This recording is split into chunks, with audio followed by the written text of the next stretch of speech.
Hello everyone, সবাই কেমন আছেন? আমি আজকে নিয়ে আসছি নিউ একটি ভিডিও আপনাদের সাথে শেয়ার করব।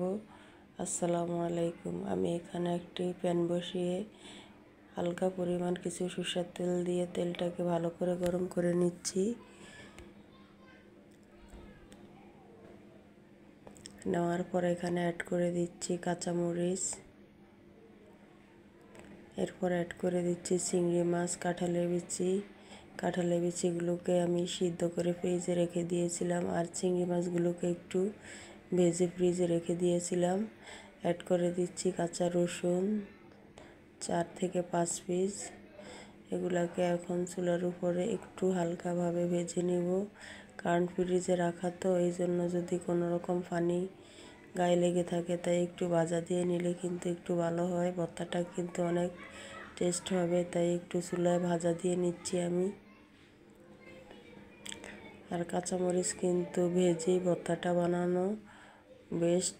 কাঁচামরিচ কিন্তু ভাজা ছাড়া ভর্তা বানালে ওই ভর্তার কিন্তু টেস্ট থাকে না, তাই আমরা কাঁচামরিচটাকে ভেজেই কিন্তু ভর্তাটা বানিয়ে নেব।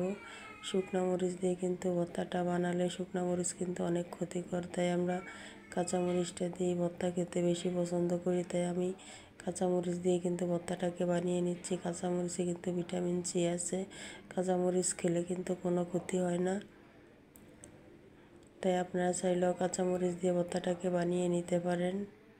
আমার মতো এভাবে করে ঠেলে এভাবে কিন্তু ভর্তা ছোটো বড়ো সবাই খেলে কখনোই কারো কোনো ক্ষতি হবে না। এতে আরও কিন্তু ভিটামিন সি আছে, এতে সব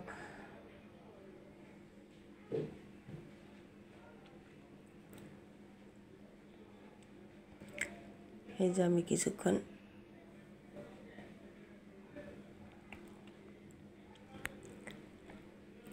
ভেজে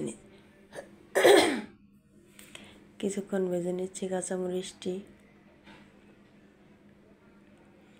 কাঁচামরিচটি কিন্তু ভালোভাবে ভেজে নেওয়ার পর কিন্তু নামিয়ে ফেলব। বাকিগুলো কিন্তু আমার ভাজা শেষ, এখন শুধু কাঁচামরিচটাই বাকি আছে।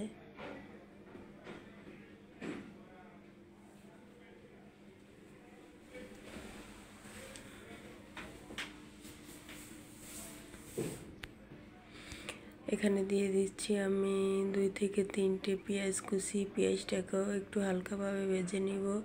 কাঁচা পেঁয়াজটা দিলে কিন্তু ভর্তাটার থেকে কাঁচা পেঁয়াজের গন্ধটা আসে, একটু হালকা ভেজে নিলে কিন্তু কাঁচা পেঁয়াজের গন্ধটা থাকবে না, ভর্তার গ্রানটা কিন্তু অন্যরকম চলে আসবে, খেতেও কিন্তু অনেকটাই সুস্বাদু থাকবে। আর পেঁয়াজে যেই পরিমাণ পানি থাকে ওই পানিটাও কিন্তু শুকিয়ে যাবে।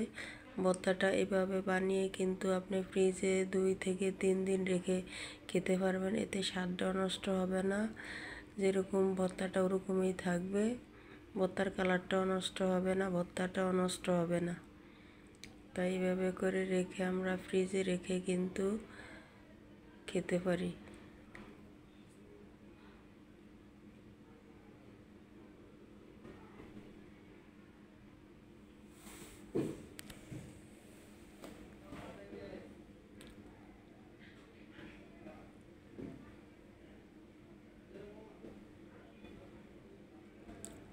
চুলার হিটটা কিন্তু একেবারে লো হিট করে দিয়েছি আমি, একেবারে লো হিট।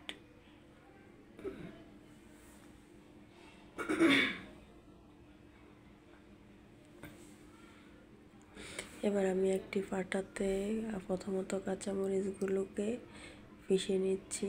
কাঁচামরিচগুলো কিন্তু একটা পিষে দিলেই হবে। আমার একটু ঠান্ডার সমস্যা, তাই খালি কতক্ষণ পর পর গলাটা বসে যাচ্ছে, এতে কিন্তু আপনারা কিছু মনে করবেন না। আমি এবার কাঁচামরিচগুলোকে একটা পিষা দিয়ে নিচ্ছি, ভালো করে কিন্তু একটা পিষা দিলেই যথেষ্ট, আর কিন্তু পিষতে হয় না।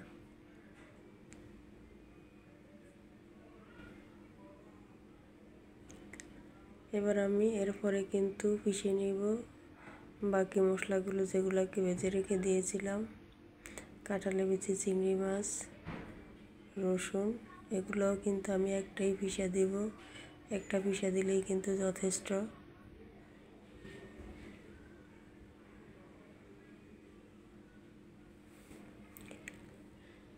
আপনারা যে যেখান থেকে আমার রান্নাগুলি দেখছেন সবাইকে জানাই অসংখ্য ধন্যবাদ।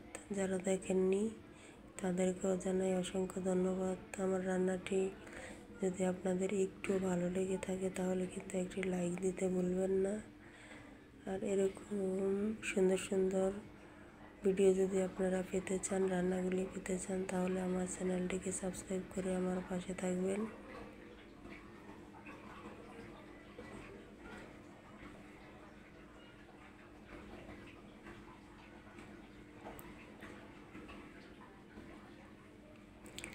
এভাবে কিন্তু ভর্তা বানিয়ে নিলে আর একটু পাতলা ডাল হলে কিন্তু মাছ মাংস কিছুই লাগে না, এতেই কিন্তু ভাত খাওয়া শেষ হয়ে যায়। এখানে আমি নিয়ে নিয়েছি দেশি ধনেপাতা। দেশি ধনেপাতার ভর্তা তো জানেনই, অন্যরকম একটা টেস্ট, অন্যরকম একটা স্বাদ। দেশি ধনেপাতা দিয়ে ভর্তা বানালে এমনিতেই জিভে পানি চলে আসছে, মনে হয় যেন এখানে রেখেই একটু খেয়ে ফেলি। এই ধনেপাতাগুলির এত ঘ্রাণ, আর এই ধনেপাতাগুলো দিয়ে ভর্তা বানালে এতটাই স্বাদ হয় যে দেখে তারই একটু খেতে মন চায়। আমি এগুলোকে কিন্তু একটাই পিষা দিব, দ্বিতীয়বার কিন্তু আর পিষতে হবে না।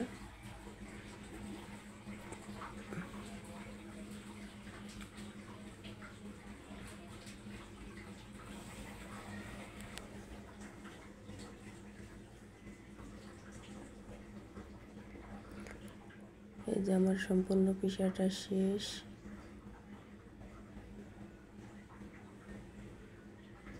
এবার আমি এগুলোকে হাত দিয়ে অ্যাড করে নিচ্ছি। আমি কিন্তু লবণ দিইনি, 1 টেবিল চামচ লবণ দিয়ে কিন্তু হাত দিয়ে অ্যাড করে দিব লবণটাও। আপনারা চাইলে কিন্তু যখন বাটাবাটি করেন তখনই লবণটা অ্যাড করে দিতে পারেন। আমি কিন্তু তখন লবণটি দিইনি, কারণ আমি হাত দিয়ে লবণটাকে অ্যাড করে দিচ্ছি। আল্লাহ পাক আমাদেরকে 2টি হাত দিয়েছে, এই 2টি হাতেই কিন্তু আমাদের জন্য সবচেয়ে উত্তম। 2টি হাতে কিন্তু অনেক ভালো কাজ করা যায়, তাই আমি হাত দিয়ে অ্যাড করে নিচ্ছি।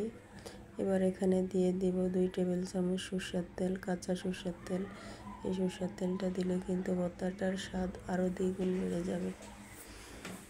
তাই আমি সরষের তেলটা দিয়েও কিন্তু হাত দিয়ে অ্যাড করে নিচ্ছি ভালো করে মাখিয়ে।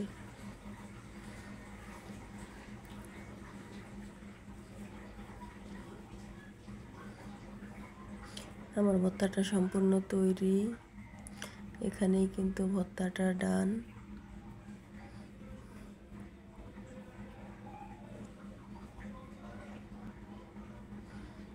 আমার ভিডিওটি ছিল আজ এই পর্যন্ত। সামনে আপনাদের সাথে অন্য কোনো ভিডিও নিয়ে দেখা হবে।